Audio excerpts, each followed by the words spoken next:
Okay, so back again looking at my drawing process, and here I have a partially done pencil work of an idea. Now this is not really from a dream, but it's just from I guess a daydream, which people is how I manifest my imagination. So whenever I'm trying to imagine something, to say I'm imagining it, it's to say I have a daydream in which it plays behind the plot, which I think is an unusual insight into the way I novelise characters. So whenever I create a character in my mind, it's always got a backstory, or it's like got hints of a backstory, hints of something in the world that's made it happen, and I can create the world and other characters inhabit it. Now here is a castle, which is quite bleak, on like a barony, rocky landscape with a giant frog, pretty much like Godzilla, but it doesn't seem angry or you know, aggressive, more intrigued. So I'm hopefully going to pick this up using my possibly oldest used and I think most favourite of drawing implements, the biro pen, because I grew up learning how to draw using biro pens in classes, you know, in notepads, being a small boy drawing on stuff. So I guess I'll stop saying and I'll get right into it. So I think I'm going to start by, I've shown the direction that the eyes are going, and I think I'm going to start with the head. The head is always my favourite place to go, because if you fuck it up, it's kind of the most important bit, I guess. Ooh, don't like that bump. So let's get eye, nice cavernous eye, big pupil. Bigger pupils, the less aggressive, I guess it seems. I think you'll all agree. We've all seen the pupils in anime, and that is the least aggressive looking thing in the world. I'm going to start getting ideas for scales here, kind of squarish with a little lump in the middle.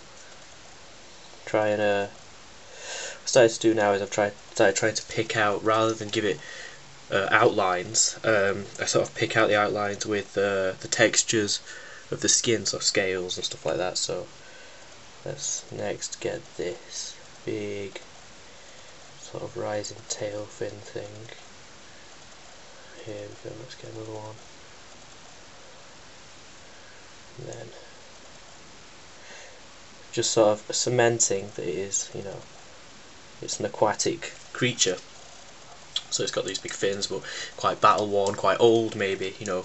I'm always thinking about what I'm trying to say with each different part of my beautiful, delicious creation. So let's get big bulbous mouth. Don't mind this being too simple, but then I'm going to sort of lead this mouth off here and give him fins again at the bottom. Sort of like, I guess, the most obvious description of aging and facial features using not hair, so sort of replacing hair with it, is Davy Jones, who instead of a beard has tentacles. And he still looks old because he had a beard, but his beard has tentacles. Blah. Yeah, now onto a hard bit, which I'm dreading, the hand. I'm going to start with the hand because I always start with the important bits, because I'm exceptionally scared of getting them wrong. Okay, so that's alright. Let's get a bit of shading in there. Now, the hands are going to be quite gangly, gangrenous. I'm going to have bulbous ends like that. Yes. It is finally complete.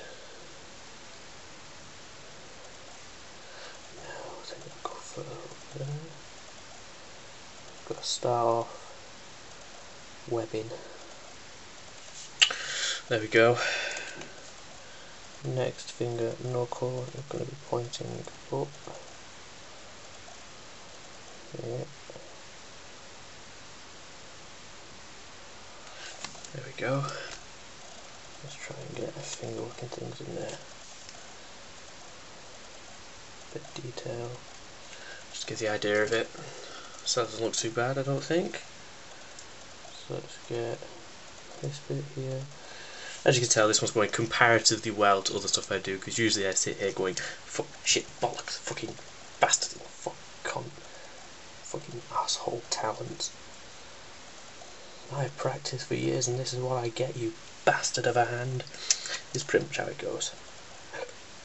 Ooh, burping all over the place, I've just eaten. Okay. So this is the knee, so he's crouching, sort of like, kind of crouched with my hand, he's crouching like this. Yeah, I've got to get a bit of the hand flesh sort of draping over the knee, and I'm going to give him a little, like, another little waddly bit there. Knobbly shoulders, to pronounce the shoulders. Bit of a knobble there. That's for the arm.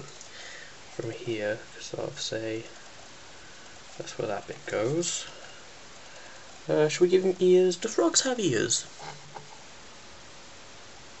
Bloody hell. Do frogs have ears? They must have ears. But where are they? Huh? I think it's a hole. I'm going to say it's a hole. Okay, there's a hole.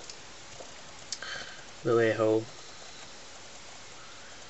That was really weird. Oh, Jesus. That bit there. What else was I going to say? Oh yeah, obviously soundtracks play a big part in the way I work in music, so currently listening to the soundtrack to Princess Mononoke, because I think, like, it helps me, you know, to have a similar or sort of relevant inspirational source. Just give him a little thing. That's funny. Those little glowy things. One of the best designs for that sort of thing that I ever saw was on what was it on? Devil May Cry something or other, where there's this frog demon, it jumps out and it sort of prays these sexy glowing ladies in front of you, and as you're looking at them, it eats you. Obviously Dante's just like, yeah, I don't care. Whatever. I'm gonna kill you. You ever want to play any of the Devil May Cries? I've just ruined the plot of all of them. So what, demon? I'll kill you.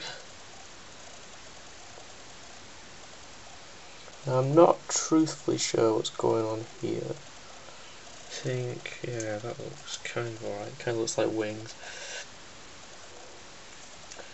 Can't forget that this texture carries on and is kind of some undefined scale pattern, I guess. So it leads on into the arm there to make the arm a bit definable. Now, what's happened here a little bit is smudging. It's quite thick ink. Obviously nothing dries absolutely immediately. I work quite quickly, I think I do, I'm not truthfully sure. But I don't really give it time to dry, which I guess is a bit stupid of me, isn't it? Right, this leg, oh god, I forgot where this leg's going.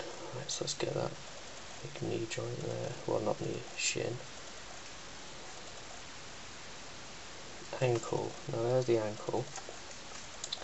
Now I've got to do the toes, so let's do Big Daddy toe here.